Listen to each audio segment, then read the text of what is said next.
Hello and welcome to the second live stream this week.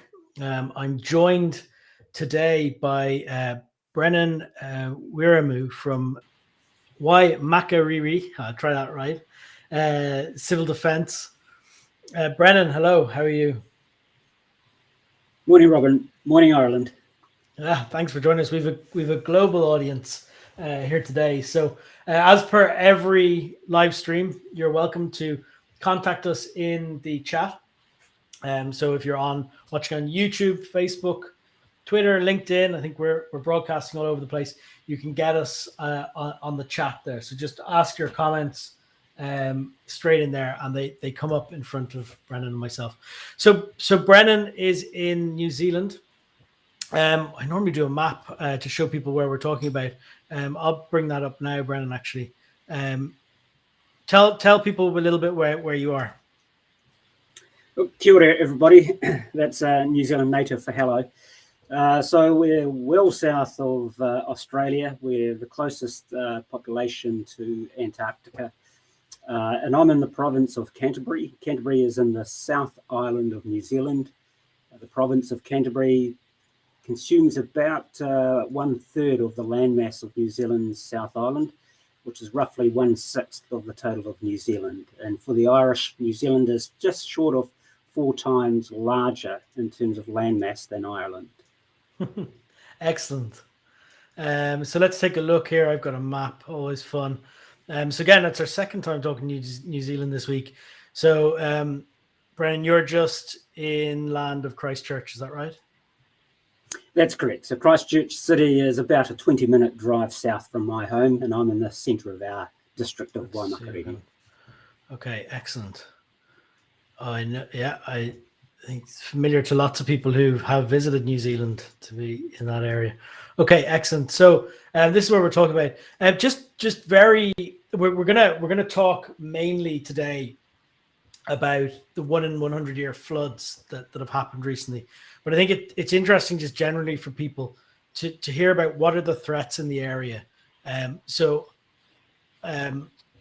can open with, is it the Alpine fault? Is that the right phrase? Yeah. So explain that to people, and maybe anything else that you guys will. Yeah, sure. So the South Island of New Zealand is there's basically 2 coasts, the east coast and the west coast, and there is a massive long ridgeline of alpine mass that separates those 2 coastlines, and we call it the South Island's alpine area. And there is a huge volcanic earthquake fault line that basically runs almost the full length of New Zealand's South Island, and it's called the South Island Alpine Fault. And I think for geologists, it's possibly the largest, most explored, comprehensively explored by science people fault line in the world.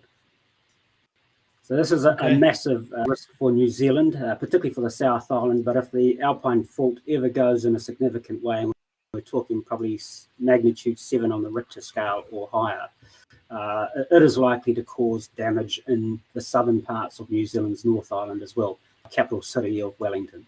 Yeah, for sure.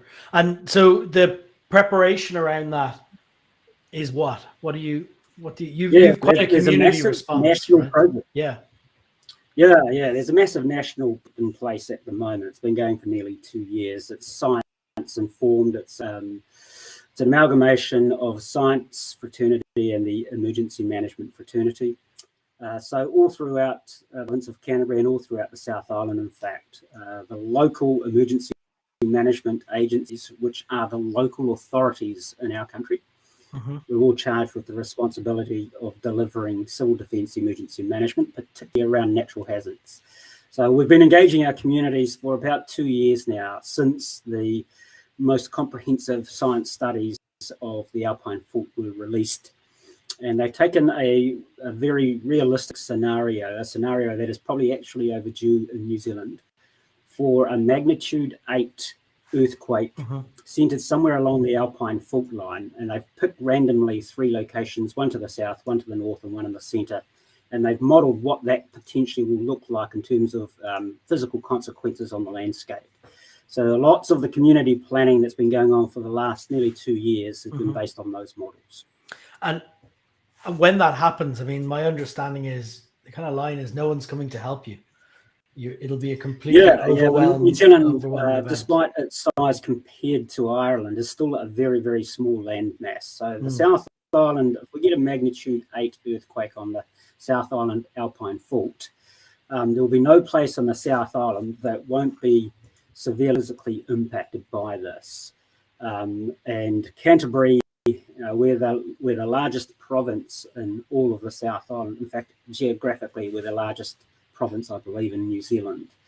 And whilst we're going to be having to look after things ourselves in Canterbury, a big part of this collaboration between the scientists and the emergency management sector is looking at what residual capacity we might have to support the much smaller community on the west coast of the Alpine fault line.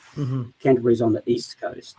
And we have a very small but long linear community along our west coast, and they are most likely to be most affected by magnitude 8 earthquake on the Alpine fault. So our planning involves what we can do to help the west coast, but we expect that all of the infrastructure is going to be severely damaged, so it's probably going to be air and sea is the only way to get around quickly. Yeah, wow. Yeah, it's quite the event. Now, we're about to talk about floods, which I assume are, you've got this large, the river that runs through. Tell me a bit about that. What is the flood risk? You do have this huge river. Yeah, so the Waimakariri District, we are one of 10 local authorities across this province of Canterbury. Waimakariri is a Māori name. 2 words in there. Wai, W-A-I, means water, and Makariri means cold. So very common across the South Island of New Zealand. A lot of the rivers are glacial fed directly from the Alpine region, from the Southern Alps. Yeah. And the district of Waimakariri is bounded to the south by the Waimakariri River, which separates us from Christchurch City. And as I said, it's only a 20-minute drive to the centre of the business district of Christchurch City from where I live. And to our north, we have the Ashley River. So both of these are glacial-fed rivers. And then there are a number of smaller rivers that come off those. And most of these are fed from the Alpine region. So we get a lot of flow out of the hills and the high country and the mountainous areas, all flows down to the sea on our eastern border. And so we are a high flood risk district, and much of Canterbury shares this sort of risk profile. So back on Sunday, the 30th of May, Canterbury was hit by a significant rainfall event. It was predicted 3 days out. So there was a degree of preemptive actions to help us reduce the impacts of that, and that worked quite well. But if you think about what our name is, Waimakariri, we're a glacial-fed river community. We're bounded by rivers. Rivers are a huge, probably the biggest part of our risk profile. In terms of collateral damage, the Alpine fault earthquake scenario is probably our most significant one. It's going to do the most damage. But in terms of our most frequently occurring significant natural disasters, they come from rainfall events affecting our rivers. So that's what hit us on the 30th of June. We activated our emergency operations centre. It ran for 2 weeks. We did the largest ever planned and ordered evacuation in the history of this district. We had 3 different geographical areas across the Waimakariri district that had to be evacuated.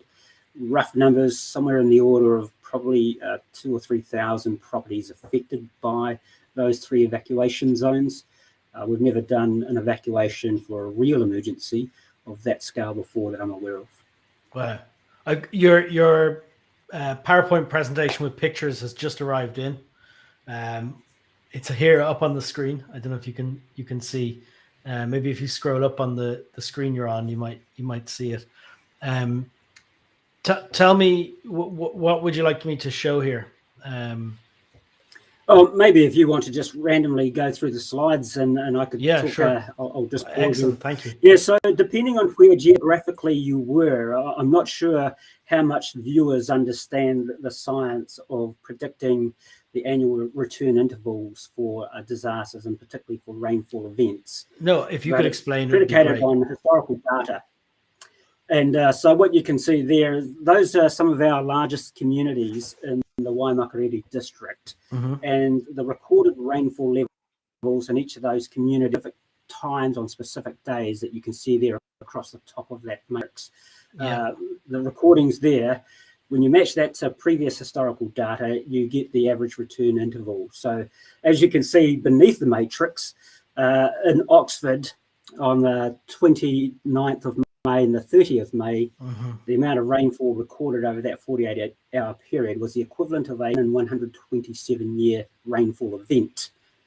And if you go down to the little community of Woodend, which is about the same size as Oxford, over that same period, the rainfall recorded in Woodend was the equivalent of a 120-year event. And most of the underground infrastructure for drainage in our district, most of it was originally built to a design to meet a 1 in 10-year event. And over years, it's gradually being replaced by infrastructure that can absorb up to a 1 in 50-year event. So we expect every time we get these much larger events to see problems in our district, and that is very much what we see in our risk profile real time in the Waimakariri. Okay, excellent. And probably lots of people, viewers around the world who are tuning into this won't be surprised by that. It looks like an ugly river. For us locally, that just spells perilous danger, depending on where geographically you are at the time. This is not a site that we see too often, and when we see it, we know that houses are being impacted by it. Thankfully, not too many houses were actually drowned by this event. I think across our district, we evacuated a lot of people. It was a precautionary evacuation, and I think we had less than 10 houses that got wet inside the house. Okay. Of course, being Kiwis, there are lots of people who about animals. The Waimakariri District, compared to Christchurch City, Waimakariri District, and characterised by lifestyle farmers. So these are not commercial farmers; they're hobby farmers. They have lots of land. They have animals. They have horses for recreational purposes mainly. So flooding events have quite a significant impact for us. You can probably skip through those. They're just reiterating the amount of rainfall that fell compared to previous years, and this was a significant event for us. We get lots of moderate flood events. Yeah, go ahead. How did you organize the evacuation? I see the zones here. I mean, what was the messaging? Who was out on the ground? What were you tracking? Yeah, so this is possibly not something that we are proud to share, but we had a moment in time when we had technical issues with GIS data, geospatial information systems, and getting together the map graphic that you see there, a publicly displayable map that showed the areas that we were going to evacuate with a degree of detail that people could easily relate to in terms of getting the street names on it, for example, the road names on it. And if you were, if the extremity of the evacuation zone was running along the road that you live on, the houses on both sides of that road have to evacuate, or only on one particular side. So we had some technical issues with GIS, and so we couldn't get that degree of information onto our evacuation maps. But the mechanism for telling people they needed to go was a combination of getting this public map up. We threw it up on Facebook and on the council's public website.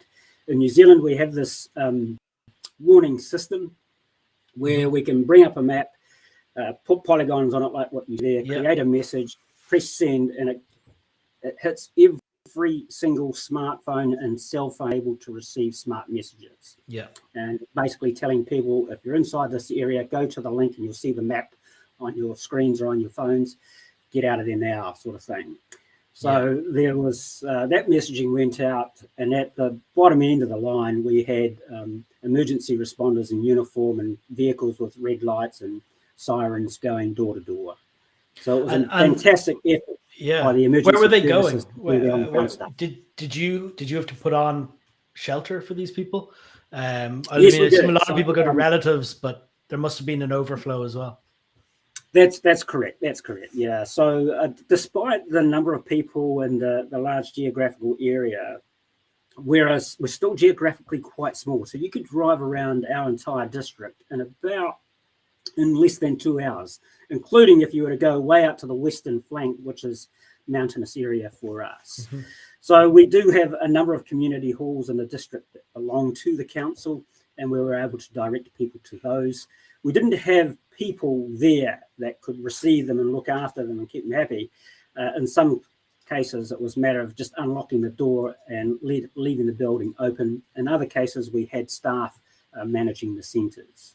Mm-hmm. Okay, wow.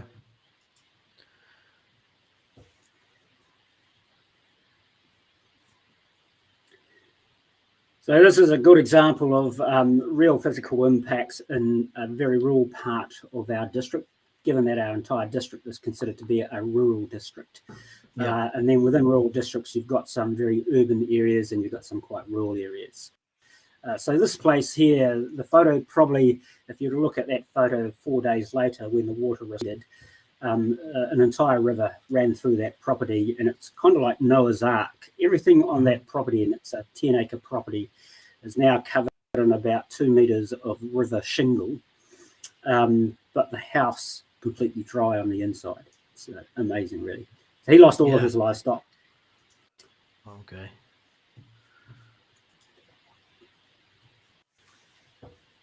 So that's our total district.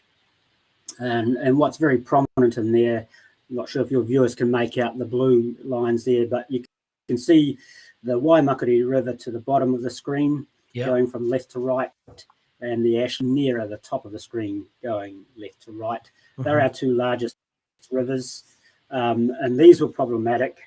And then there's a smaller river between the two, parallels them in terms of the way they flow from left to right. And between those three, that's where most of our problems from. Are the fords, are they normally they're present? Normally, most times here, probably for about 90% of the year, that river there is called the Air River, and it's reasonably dry. And so the local rural people there are crossing those every day. The school buses cross them. And very, very early on the evening of Sunday, 30 May, every single one of those was closed and remained closed for nearly 2 weeks. Okay.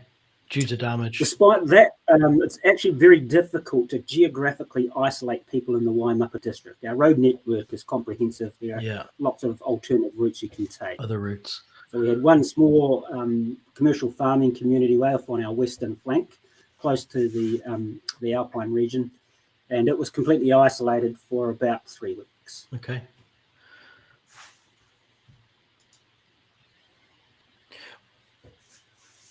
Do you arranging supplies for them during isolation, or how? Yeah, well, the good thing about them is that farmers are very resilient anyway, and the commercial farms have a lot of infrastructure, they have a lot of resources. The more remote farmer you are in New Zealand, the more resilient you are, because generally they stock up and they'll only come into the nearest urban area to restock on groceries, for example, maybe once every month, maybe once every 2 months. Okay. So food and water isn't an issue for them, even though water supplies were impacted. Some of the plumbing got even out on this largest commercial farm.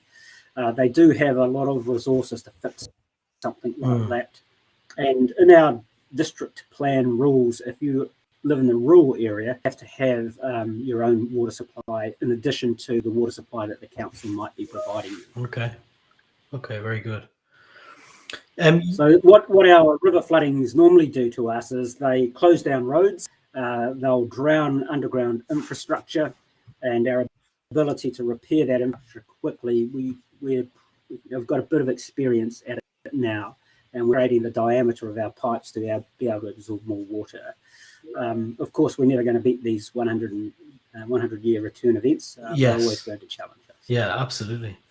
There's a comment in here from Kate. I'm sure the Ire River you're familiar with. Yes, hello, Kate. So she used to work in our council. And she is a GIS expert by background. Unfortunately, she wasn't working for us when this event happened. Go ahead, Kate. What's your question? Right. I see her comment. Yes. Do you have additional protocols now if the same were to happen at COVID alert level 4?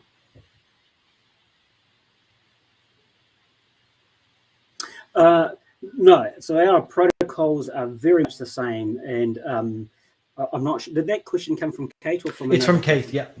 The two are okay. From Kate. So as Kate's probably experiencing herself, because she just lives about a kilometre down the road from me, we're doing exactly the same things. The protocols are not set by us; they're set by the Ministry of Health in terms of the COVID response. But some of the restrictions on what people can and can't do around the country are imposed by central government. So those protocols remain the same. So let's continue. So for local councils, it's about leading by example and complying with those national imperatives. And in terms of what we can do in our local community, it's about looking after or supporting, first of all, the health service providers in our district. And so we've had one request by one medical centre to help set up a drive-through testing mechanism outside their clinic, so they can still have their normal customers who need emergency or important healthcare can come into the clinic, but people who potentially have COVID symptoms will be assessed outside in the car park. So we're helping to set that up. I believe it might be up and running already this morning. The decision was made yesterday to support it. And then what can we do to help people? So we have a lot of elderly people who are regular clients of the health sector. Some of them have Meals on Wheels delivered to their homes 2 or 3 times a week. And so that logistic chain that's normally provided or funded by the local health sector, at the moment, their emphasis is elsewhere, so we can support those sorts of things. So if necessary, we did this last year during lockdown level 4. The council provided staff. We went to the supermarkets. We bundled up. The supermarket had food hampers ready, and we delivered those to those homes where people were highly vulnerable, unable to move, unable to go shopping, unable to shop online because they're not connected to the internet. So we're helping out with things like that. And we're repeating that process again this time around. Although right now, I've got to say, it's probably a bit early and we're not getting any demands for this sort of aid right now.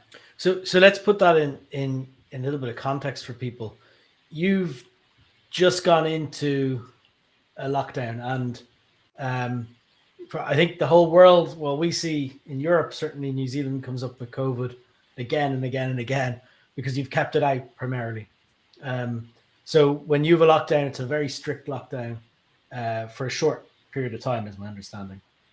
That is the strategy, yes. So can you give a little bit of background about what's happened now? It's a border case from Australia, is that right? Yeah, so, a huge part of the success of our strategy up until this most recent lockdown is that the degree of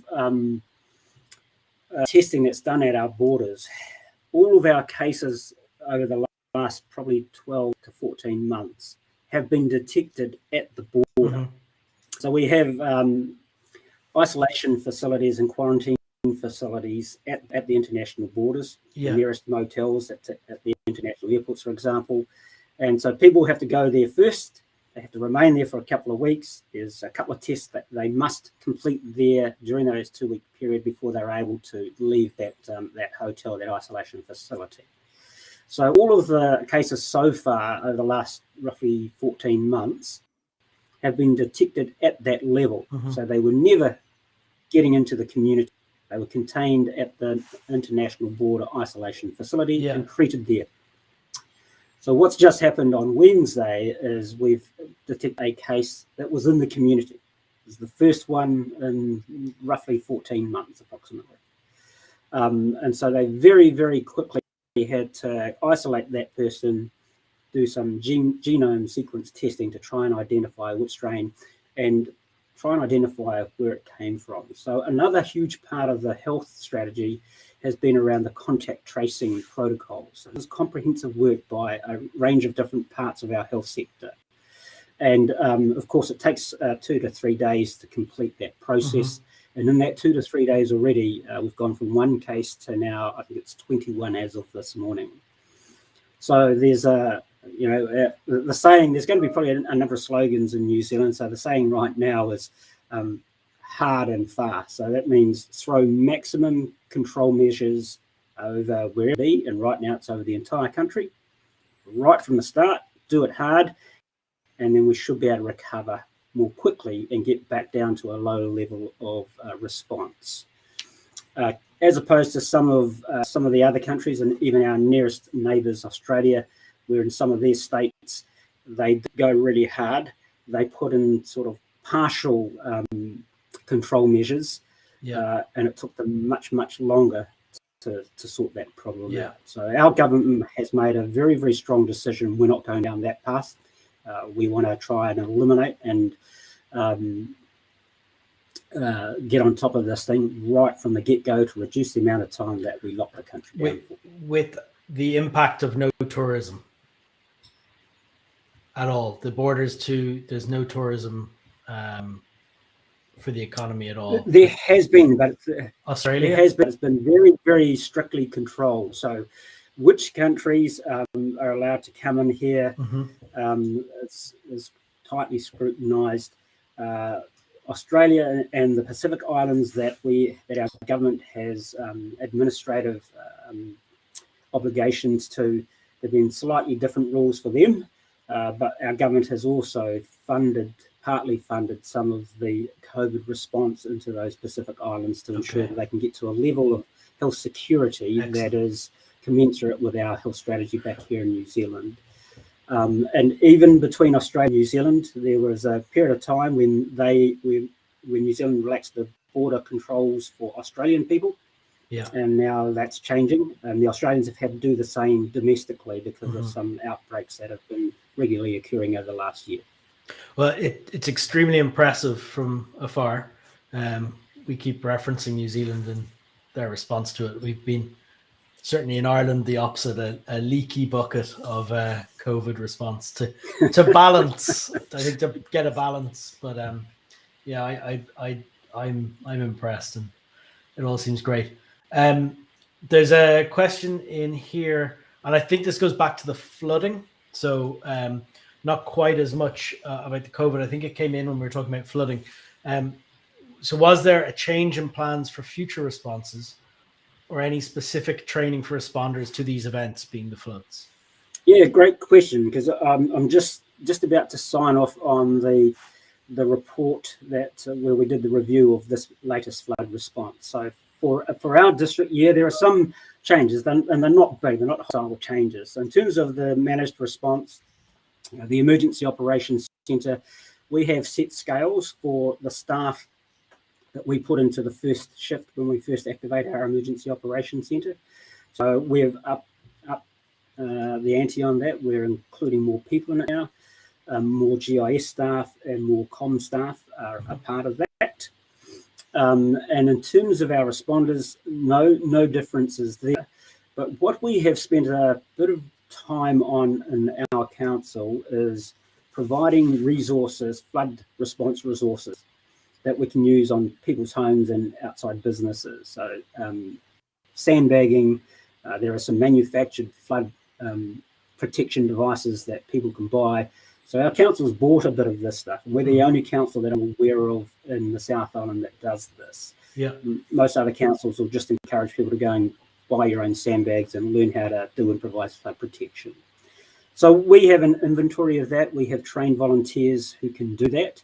But we're now spending a bit more resource on a public education program that we're going to unleash over the next, hopefully, 12 to 24 months, to not only encourage people to buy those sorts or invest in those sorts of things themselves, but to put on or to offer public demonstrations on how to do this stuff. and we're looking to create some partnerships with the insurance sector and providers of some of the resources that enable this sort of self-protection to go on. So the strategy is kind of move away from us as council, as an emergency management organisation, providing resources, to encouraging the community to do that for themselves and providing them some assistance on how to make that happen. Okay. You guys are wonderfully proactive. It's fantastic. I love seeing it. Keith Copeland, how many staff members, responders, or volunteers do you have within emergency management? Yeah, right.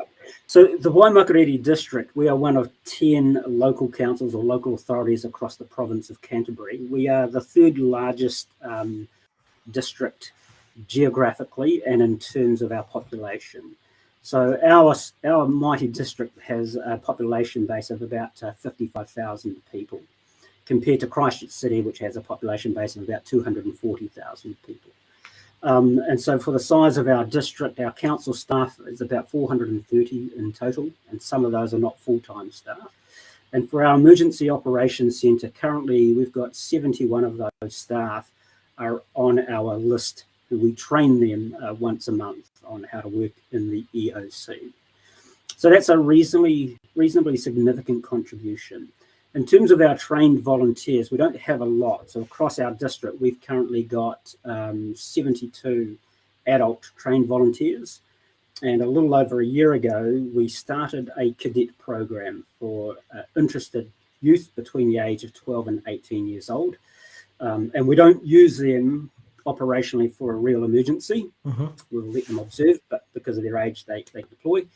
So there's 20 of those. So one of the things that we're working on, and it's another strategic approach over the next couple of years, is trying to get us into a space where we enable communities and small communities or neighbourhoods to enable and encourage them to stand up as a community and put in place their own arrangements. And if we can add a little bit of resource to enable that, we'll do that.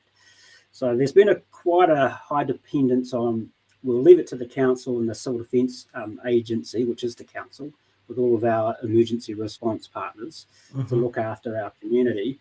And that's not the best, strongest place to be in. The strongest place is a community that can do that for themselves and not have a high dependence on the authorities to do all the work. So there's a bit of work going on to try and engage our community, enable it and empower it to look after itself. And if we need to provide some resources to do that, we will certainly consider that. Yeah, excellent. Nico, who is Coast Guard New Zealand, asks what software you have in your EOC, which is a nice little transition for us. I think you were going to share your screen. Is that right? Yeah, sure. I'll try and. So I'm not a techno guru, so trying to navigate my screen is really difficult for me, Nico. But can they see that screen? I'll put it up once I see it here. Yep. Okay, we got it. So we use critically 3. We use D4H, thanks to Robin and his team. We use ArcGIS as our primary geospatial information system, and Kate Burns is an expert at that. And we use email. And so between ArcGIS and D4H, they're our principal information recording tools. We can identify who is in trouble, who needs help, where the physical problems are in our district geographically, who we've got available to respond to those needs, and who we've actually deployed. And through D4H in particular, you're looking there at the map of where things were reported, where activities and incidents have been reported. And in terms of our action plan on what we're going to do about that, and here we've got, I think... Would you be able to make that full screen, Brennan, if possible? It's quite small for us. Okay, I'm not sure how to even do that. If you go view at the top of your browser, possibly there's a full screen option. What are you in Chrome? Yeah, unfortunately my browser's not giving me that. Oh, don't worry too much. We can see it. Go for it. We can see it. Okay. So within D4H, we're capturing what's being reported to us from the field, what people are ringing into us, but more importantly, we're capturing what we're doing about that information. And through ArcGIS, we can spatially see what that looks like across a map of our district. So those are our two most critical softwares that we use. And email is just another mechanism for us to talk to other agencies. Of course, in D4H and ArcGIS, we can share that information because they're web-based.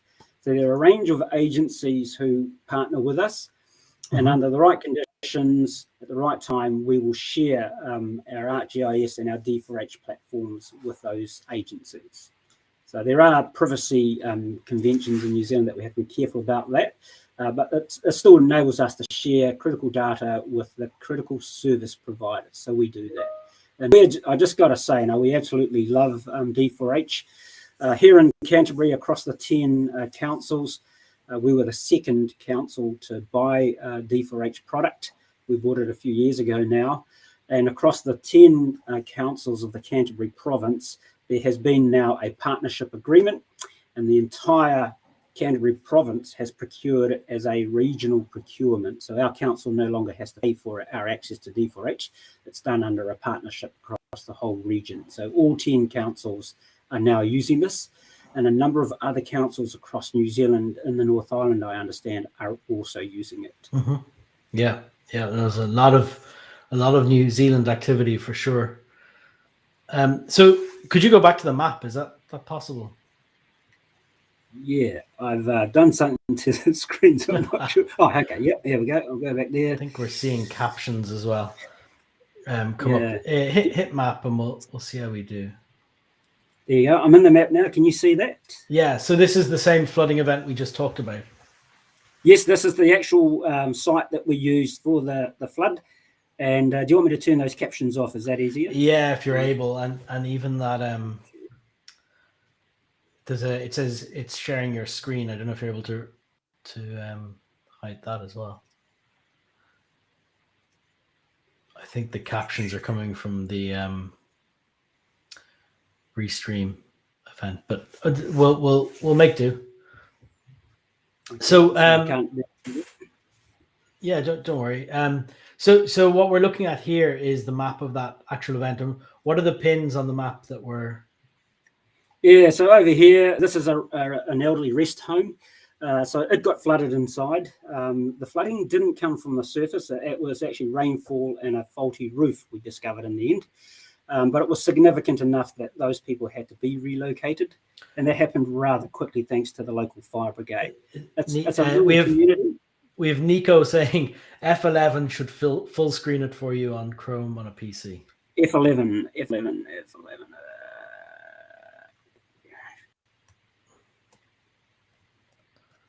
How's that? Oh, looks Coast Guard New Zealand helping civil defence. Nico, I need you to ring me later on, please. Technology support and analyst, right? Okay. So amongst that screen there, you can see hopefully with a range of things, bridge closures, a place where we needed to deploy sandbags. So we sent our volunteer rescue team there with a trailer load of sandbags. Our volunteer rescue team's got a lot of experience at doing improvised flood protection. And because we're a very rural community, they'll walk around people's garages and outbuildings and sheds, and they'll just look for materials and they'll make stuff out of that. What's their team name? NZRT12. It means New Zealand Response Team number 12. I think there are 22 of them in total across New Zealand. We're very lucky as a district and as a council to have such a team in our district. Yeah. This team created itself. It was an idea of a kid at a local college. He started up a rescue club in his college. Many years later, the council learnt about it and we brought it in and we funded it and made it something else. And so down here you can see it. So your question in there on mapping from Ross Brown. Have you looked at any field force type tools like ATAC? And I believe ATAC is Android Team. Let me get the acronym. Android Team something kit, awareness kit. So it's where you can track people live. I think it's a US government piece of software where you can track people live in the field. Yeah, probably our equivalents to that. There's a number of things. So first of all, ArcGIS, we send teams out in the field to do reconnaissance, and sometimes we'll send them out to do a field task like sandbags, and they'll be armed with a smart device. So we've got a number of tablets preloaded with our ArcGIS platform, and with this platform there is a collector or field app version, so they can take it out, aim their smartphone or their tablet at the house that's being flooded, take a picture, a photo or a video, and they can upload that instantly to a map, which then populates back in our emergency operations centre for as long as they've got an internet connection.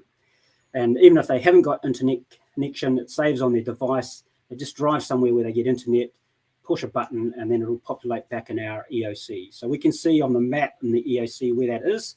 We can open up the icon that's on the map and see the photo or the video. So if there's internet connection, it's almost live streaming equivalent. In addition to that, all of our civil defence volunteers, we throw them out into the field with a GPS-enabled radio so we can track where they are. And all of our council vehicles are GPS embedded, so we can track where they are. So you're getting that our position. primary source of comms in the field is normally VHF radio. That's what we use as the civil defence team within the council. Most of the council vehicles will use smartphones because our district is so geographically small. We've got pretty good coverage for cellular networks. So between cell phone and VHF radio, we get pretty good comms across our district. Excellent. That's good to know. Okay, sorry, I interrupted you in the middle there. You were just talking about the map and you were scrolling south a little bit. Yep. Yeah, so there's a task here. You can see it, this bubble. And Robin, you might have to navigate me on how I bring up the... Oh, just click straight on the green icon. Yeah. Okay. You can get into view. All right, and so it links back to down here inside the D4H site on the left-hand side of the margin. We can see all field tasks that we've planned at the inside the EOC, and we're looking now at one specific task. So at that location, that address there, the task was about police communications contacted request information might be heard about residents.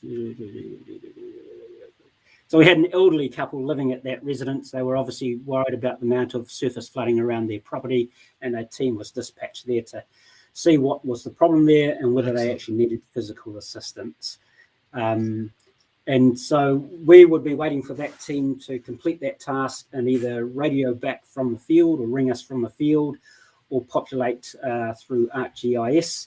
And if they made a phone call back to us, then one of the EOC staff would put that into D4H. And so through the updates tool here on the left-hand side, it's basically, if you think about committee meetings, inwards, outwards correspondence, everything that is said, everything that we receive, and everything that we send out, we track it in this record here. And it's running chronologically, it's automatically time-stamped by the D4H platform. But staff can put in there any information they like about what they've just dealt with. It might be a communication by phone or radio. It might be a document that someone's emailed to us. It might be a communication that we initiated by phone to some external person or organisation, and we keep a running total of that. So when you interrogate this updates list or this chronology of inwards and outwards communication and correspondence, and you compare that to what we're capturing geospatially, you get a pretty good sort of understanding of what's happening in the district and what we're doing about it. But I probably would have to say, Robin, D4H, in our emergency operations centre, we don't have a lot of technology resources there, but there are two main screens that we always project. One is the D4H screen, and the other one is our ArcGIS screen.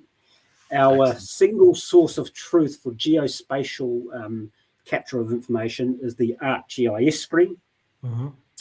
And our single source of truth for what we're doing about what we see on the ArcGIS screen is our D4H screen. Brilliant. Oh, that's great to hear. The Glenn Mitchell says we're keen to set up a D4H users group in New Zealand. Well, to say from the D4H side, we're very keen on you doing that too. If we can be of any assistance in any way of connecting you with more people, let us know how you would like to set that group up. We will happily be involved in it, but it needs to be somewhere that is on a platform which you all sort of want to use and agree with. So we can set up Facebook groups or LinkedIn groups or whatever, but they'll end up empty after time. So it's better to come from the community, and you can invite us in and we'll be part of it, or whether when we're next time in New Zealand, we'll get people together physically, either way. But let us know, and we'll do our best to promote it to everyone in New Zealand. Glad for you to have a private area to discuss D4H. Fantastic. Brennan, that is really great. Thank you very much. I think it's been an eye-opener for people on what goes on in your region. We've held a great viewership all the way through. Lots of questions. So this is recorded. It'll be instantly available to watch back on YouTube. So you can check us out there. We've also got our podcast, which you'll be able to access.